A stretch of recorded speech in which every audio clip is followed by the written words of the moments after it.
नमस्ते एभ्रिवान विश्व आदिवासी दिवसको उपलक्ष्यमा निन्फाले कार्यक्रम आयोजना गरेको छ। यो चाहिँ म्यारिकभिल टाउन हलमा कार्यक्रम आयोजना भइरहेको छ र हाम्रो अरुण दाइलाई म केही कुरा सोध्न गइरहेको छु।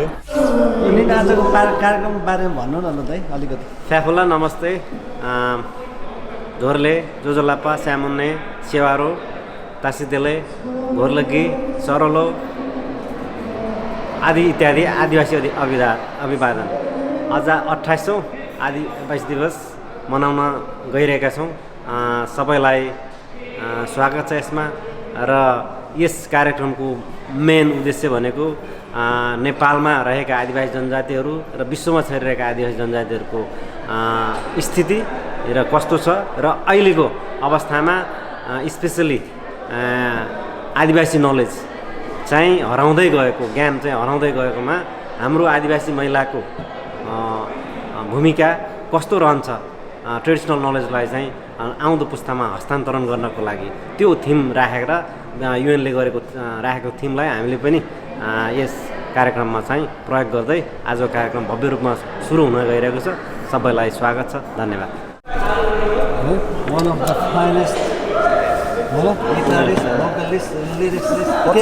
कति सरकार म त लाजले नै फर्किनु अस्ट्रेलियामा होइन रेकर्डिस नभनौँ न औँलामा हात गन्ध पाइने हाम्रो केन्द्रै हुनुहुन्छ है उहाँ चाहिँ त्यति साह्रो नसर्काउँ प्लिज। कति राम्रै भएर पो आउनुभयो त बज्यो। र हाम्रो मनोजी चाहिँ हामी 22 वर्षपछि भेट भयो हाम्रो। 22 वर्ष त हो 56 देखि गर्नु त कति वर्ष भयो? 57 कति वर्ष भयो? 57 पछि कति भयो? 57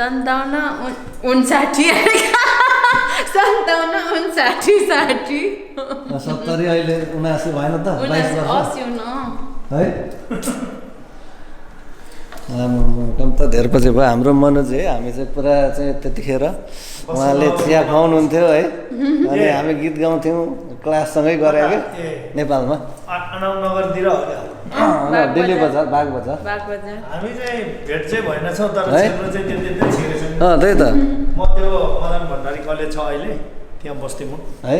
ए हो बाग बजार होइन अनामनगर खेमदाईको त्यो सङ्गीत साधनामा सिकेको त नि हामी क्लास गरे टोपाल थियो खोइ भेट भएन हो त नि मनोज त्यस्तै हुँदो रहेछ। कैलाश राई 22 वर्षपछि कैलाश गुरुले कहिले सिकाउनु ल साह्रै खुसी लाग्यो 22 वर्षपछि मनोजीसँग भेट भयो है। नेपाली सेनामा जाइ खाएर फुर्किएको बेलामा त्यहाँ जान्थ्यौँ। खेमदाईले अनि चाड खान लगेन। यो झोलो चाहिँ ओरिजिनल भेटेन हौ मम्मी एउटा त्यस्तो झोलो चाहिने भयो। त घुम्नु भएन जो त नि हिजो डुले छ त हौ त्यहाँ त बजु मात्रै भेटेन हौ अरू है। ल खुसी लाग्यो मनोजी? मलाई नि साह्रै खुसी लाग्यो लामो समयपछि। महाकाली प्रकृतिका कोटि कोटि सम्पदाको आचला वीरहरूको रगतले स्वतन्त्र र अटल ज्ञान भूमि शान्ति भूमि तराई पहाड हिमाल अखण्ड यो प्यारो हाम्रो मातृभूमि नेपाल। बाहु जाति भाषा धर्म संस्कृति छ विशाल अग्रगामी राष्ट्र हाम्रो जय जय नेपाल। अस्ट्रेलियन नागरिक भए पनि अस्ट्रेलियनको राष्ट्रगान आएन तर नेपालीको चाहिँ पढेर लगाइदिन्छ।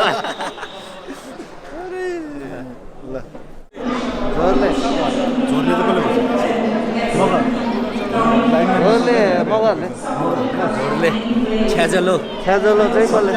होर्से थकाली हो ओके सबैलाई बुझेर सत श्री अकाल हजुर सत श्री अकाल पनि। अरू केही आउँछ? अरू काशी देले अरू त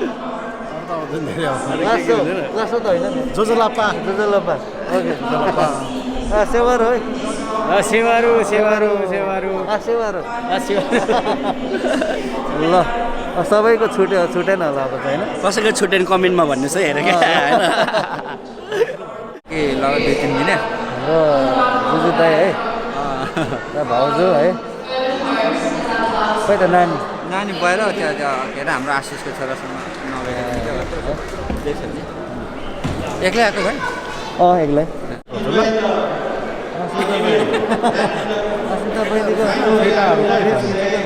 हजुर दाइ फेटाहरू छ उहाँनिर दाइ हजुर दाइ अस्मिताको बहिनीको ड्रेस खिचायो क्या त्यही भएर ए म त के सोच्नु रहेछ भनेर ड्रेस खिचेको नि त्यस्तो म कम्प्लिटमा छैन दाइ अहिले बहिनीहरू चाहिँ बरु कम्प्लिटमा छ ठिकै त मैले यसो आफ्नो लागि ब्लग बनाएँ कि मेमोरीको लागि ज्ञान दिदी आउनु भयो काम हो क्या त्यही भएर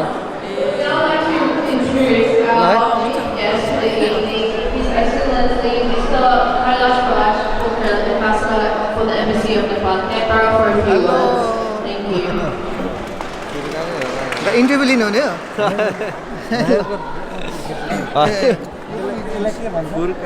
फुर्का भन्छ भन्न चाहिँ फुर्का भन्छ तर यो चाहिँ बिनायो मैचुङ्गा के थियो बिनायो थियो सबै हरेर हरायो ल थ्याङ्क यू दाइ राम्रो नाच्नु है हुन्छ भाले काट्नु हुन्छ दाइ भाले रैला हान्नुपर्छ दाइ from different organizations, media colleagues, distinguished audience, ladies and gentlemen. At first, I would like to express my sincere thanks to the indigenous Southern Forum, Australia, for inviting me to this program to celebrate the International Day of the World's Indigenous People 2022.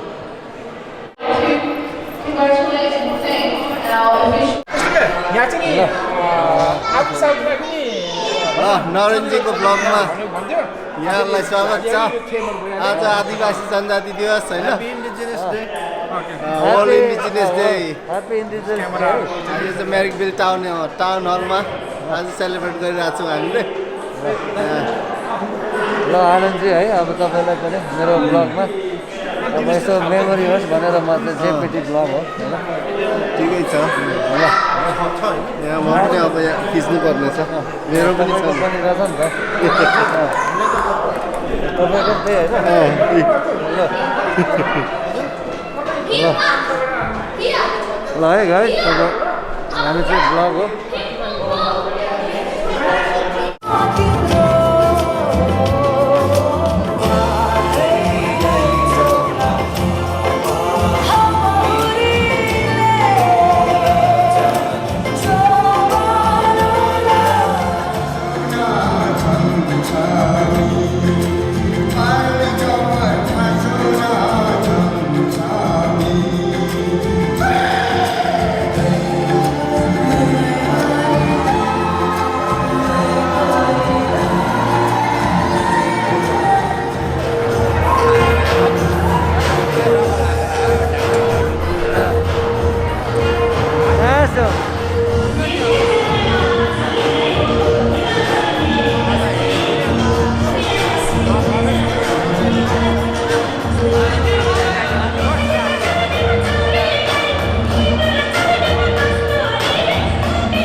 ल